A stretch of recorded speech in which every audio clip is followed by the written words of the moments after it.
قریب 1 میلیون تاجیک که در روسیه زندگی میکنند به عنوان مهاجر و کار میکنند. این آیا مشکلاتی را برای جامعه تاجیکستان به وجود آورده و احیانا نفوذ روسیه رو تداوم میبخشه در تاجیکستان؟ 1 میلیون نفر مهاجران مهنتی ما در روسیه کار و زندگی فعالیت میکنند. بله همینطور است. دیگر به منطقه به کجا روند؟ دیگر میگه با منطقه به کجا روند؟ با دلغرب روند به کجا روند؟ مهاجرت مهنتی این کاتگوری این پروسس گلوبالی است. من گفتم رقم‌های 5 سال پیش 241 میلیون انسان در جهان در حرکت است. بار یگان دولت نیست. ما میخوایم در دولت کنیم. چی؟ رحمان گناهگار، عبیدالله گناهگار. نه؟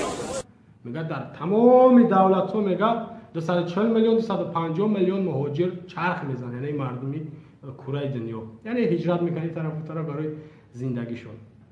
و در اینجا بیناموسی روی که میگردن میگه که چی؟ ما میریم در دولت کار کنیم. میگه در اینجا رحمانوف گناهگاره، عبیدالله گناهگاره. نه میگه با خودش جواب خود چمیتا.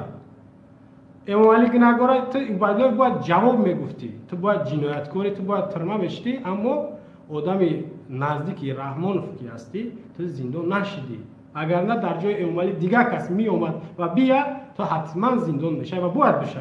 تو همون بیناموسی، تو همون بشرفی قانون ها را میبروردی و در مقابل مردم با شدت مبارزه می‌کردی، تو همون تو دیگه نشده، دیگه نمیشه. بشرفی عبیدالله تو ایرا بدون. 1 میلیون نفر مهاجران مهنتی ما در روسیه کار و زندگی فعالیت میکنند. بله همینطور است. دیگر به منطقه به کجا روند؟ و با این کار هم کمک به اقتصادیات تاجیکستان است، هم به عائله های خودشان. بعد نمیگه که سه فایدهش که جیبی ما را پر میکنن، بانک های ما را پر کردن، خونه پدوال ما در پدام قدی دلار های، اورو های، تیلا های. یگان خواه با امید نشود که سمیل اسمی شد. آرامی جمعه ما صلح و ثبات آرامی ما خلاردام شده. شخصا امید شریف ما 2 نفر از روز اول این قدر جان کردیم، این قدر مهنت کردیم. نمیمونه ما هم 2 نفری ما امید شریف های ای روز اول بدیم ایتاوتم اون نمیمونه. تو در جایی هستی که نمونی، تو در جایی هستی وزی با خلاصگر تو زور شده، با خلاصگر او باید لفته زور شده.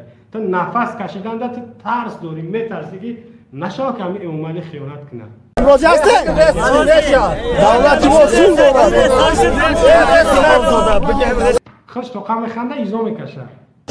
شما از پیشوای معظم ملت روزیگی گیرید. البته از پیشوای معظم ملت شما هم باید روزی باشید. البته ما راضی هستی؟ البته ما راضی. سراسیمه میشه میگه که شما از پیشوای معظم ملت روزیگی گیرید، یعنی دعای خیرتمندانه شب گیرن یا نمیدونم چیکار کنم باید یا که برای عذر پرسن، بخشش پرسن.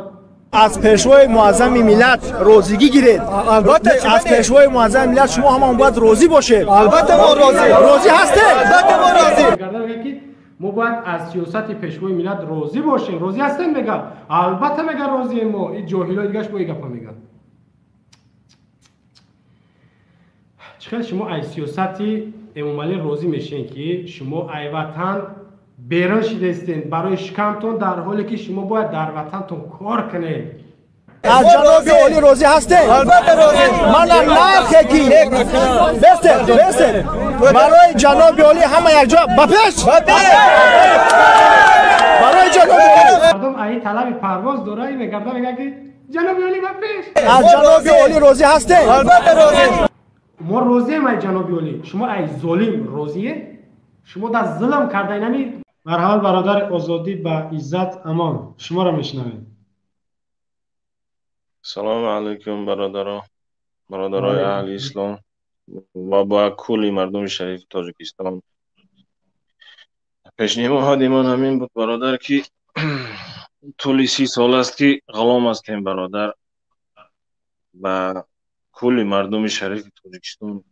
همین گفتنی بسیار سخنی مهم همین است که اکنون بس بدگی غلامی کردن برادر، نخواد که یک عائله اژدها گفتی گپو یک اویله گفت ابله لعنت کرده الله پیغمبرا ملائکه ها اینها را لعنت میکنند.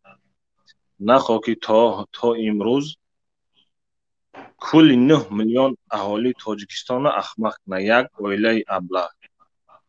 این در کجا توری میگیرد؟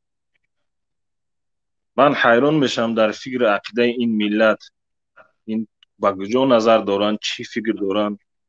نخوا که 30 سال بازم کمی کنه که خلق بیدار شود. در طول 30 سال من حیران هستم. در سرجمی همه کار کرده می شود. در یک جا بودگی انشاءالله همه کار کرده می شود.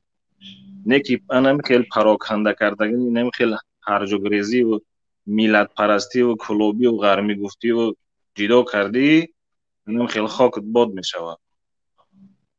امروز من حیرانم به این ملت که شما تا کجا این برای چی همین عذاب و درد و مشقت برای خود قبول کرده، خاموش کرده ایستاده.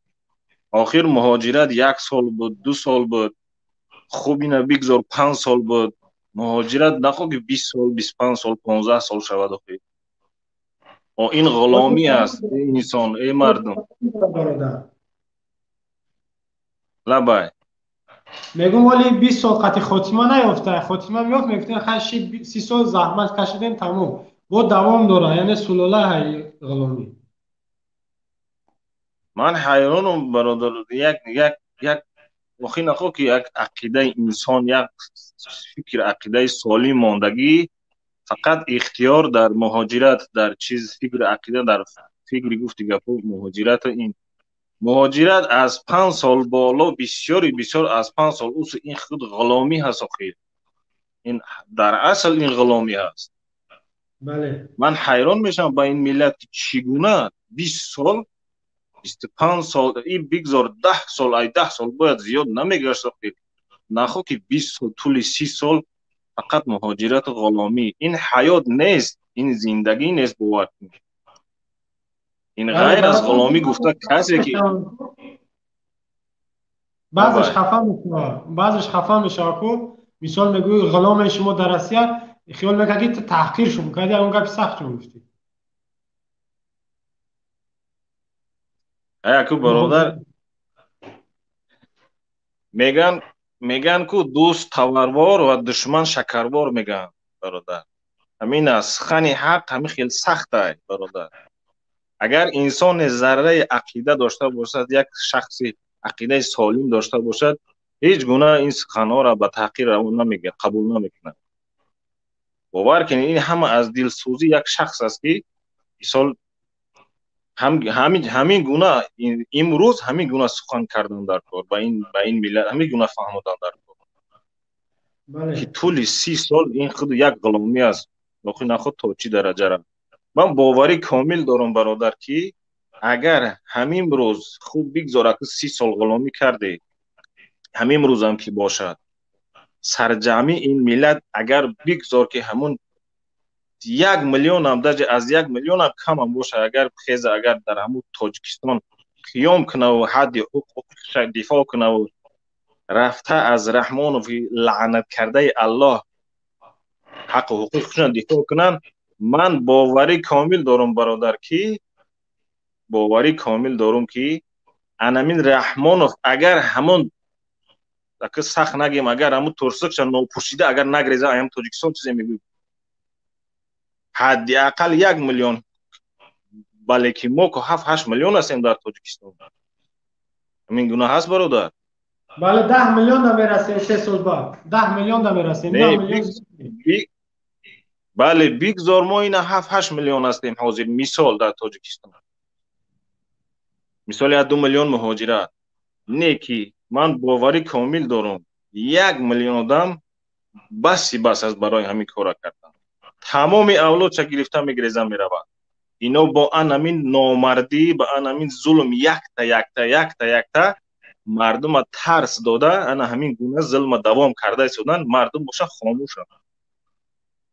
وقتی که یک تا 10 تا و 5 تا این همین خیلی گرفته بردن میگیرن، این مردم فکر کردن که ما چند قیبی خیزیم، مگر اینا هم ما را میبرند کدام адел кадом тирмаю траҷо мекунад 1 миллион хест 100,000 200 300,000 хести кадоми тиро куштан метавонад кадоми тиро қатл кардан метавонад ман ҳайрон мешам дар ин миллат ки ба куҷо рафта истодааст дар асри 21 бача мо армиянора механдидем мо қирғизора механдем ки қирғиз фалонаи беҳмадона имрӯз як нохуни қирғиза биромада наметавонем хафа нашин сахтона раса 5-6 президент шидалӯш мекунад ҷасората бинед шумо ана ина меган пешрафт ана ина меган маданият ҷасорат ана ин аст бо замини мо бародар замини моро бо талаб дора қирғизо ки воруха бигирем ҷасората я бале нигоҳ кунда бародар ин бениҳоят шумо нигоҳ кунед ки ҳамо як қамчи бека хамӯш бека як шахс хестаст сухан дора шумо акн ҷасорати инсона нигоҳ куненда инҷа бо номардиву бигем ҳамун чумоги раҳмонов ҳам маълум шудааст ки нигоҳ куненда бародар як шахс хестаст чӣ дора даъво дора ки сарзамини аймои мо мегирем нигоҳ кунед ки аз тарафи раҳмонов боша аз гуфти гапҳо ҳукумат кунест ӯ як гурӯҳ авбош дуздану аз тарафи тамоми ҳамун мақомотҳои ҳамун дузд розани ҳамун раҳмонов